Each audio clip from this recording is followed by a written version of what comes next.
എല്ലാവർക്കും നല്ലൊരു നമസ്കാരം. ഞാൻ ദുഃഖകരമായ സങ്കടകരമായ ഒരു കാഴ്ച നിങ്ങൾക്ക് കാണിച്ചു തരാം. ഞങ്ങളുടെ വീട്ടിലേക്ക് വഴിയില്ല, നടവരമ്പ് മാത്രമേ ഉള്ളൂ.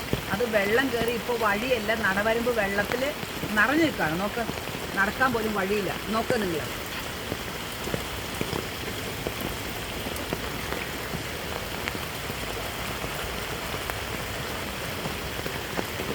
എവിടെയെല്ലാം പോയി പരാതി പറഞ്ഞിട്ട് ആർക്കും നോക്കാൻ അന്വേഷിക്കാൻ ഒന്നും നേരില്ല.